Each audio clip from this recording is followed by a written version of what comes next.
Assalamualaikum warahmatullahi wabarakatuh.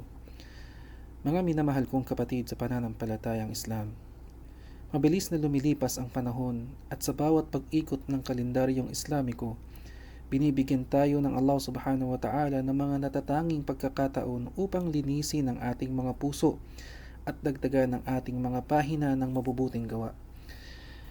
Ngayon, nais nating bigyang diin ang mga araw na itinuturing na pinakamahalaga at pinakamagagandang araw sa buong taon, ang unang 10 araw ng Dhul Hijjah. Madalas nating pinaghahandaan ang huling 10 gabi ng Ramadan at tama lamang iyon dahil sa Laylatul Qadr. Ngunit alam ba natin na ayon sa Propeta Muhammad sallallahu alaihi wasallam, walang mga araw kung kailan ang mabubuting gawa ay higit na kinalulugdan ng Allah subhanahu wa ta'ala kaysa sa unang 10 araw na ito ng Dhul Hijjah? Kahit ang pakikipaglaban sa landas ng Allah ay hindi nakapapantay sa gantimpala ng mga gawa sa mga araw na ito.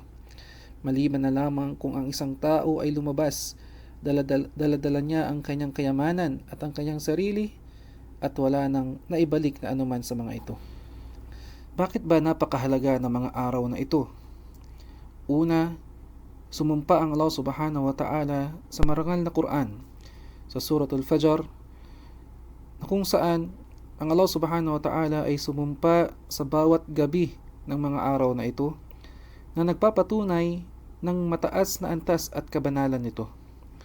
Pangalawang dahilan, sa mga araw na ito ay napapaloob ang ikasyam na araw na tinatawag na araw ng Arafah.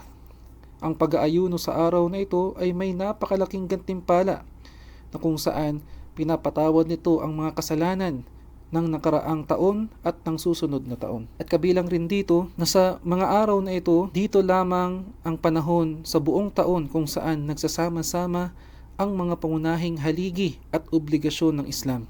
Katulad lamang ng pagsasagawa ng salah, pag-aayuno, pagbibigay ng sadaqah at pagsasagawa ng hajj at ang pag-aalay ng kurban or udhiyah. Ano ang dapat nating gawin sa mga araw na ito? Huwag nating hayaang lumipas ang mga araw na ito ng katulad ng mga ordinaryong araw. Narito ang 3 simpleng hakbang na maaari nating simulan. Una, paramihin natin ang pag-aalala sa Allah subhanahu wa ta'ala o ang zikir. Dalasan natin ang pagbigkas ng Subhanallah, Alhamdulillah, La ilaha illallah at Allahu Akbar. Ang mga kalsada at kabahayan noon ay umaalingaw-ngaw sa takbir ng mga sahaba sa mga araw na ito. Pangalawa mga kapatid, ang mag-ayuno at magbigay ng kawang gawa, lalo na sa mga unang 9 na araw at higit sa lahat sa araw ng Arafah. Magbigay ng sadaqah ayon sa ating kakayahan. At pangatlo, taos-pusong pagsisisi o pagbabalik loob sa Allah subhanahu wa ta'ala. Gamitin ang pagkakataong ito upang magbalik loob sa Allah,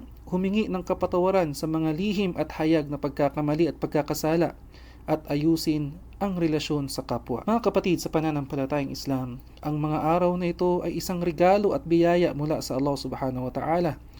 Hindi natin alam kung aabutan pa natin ito sa susunod na taon. Samantalahin natin ang bawat minuto, bawat oras at bawat araw. Naway tanggapin ng Allah subhanahu wa ta'ala ang ating mga mabubuting gawa, patawarin ang ating mga pagkakasala at patatagin ang ating pananampalataya. Assalamualaikum warahmatullahi wabarakatuh.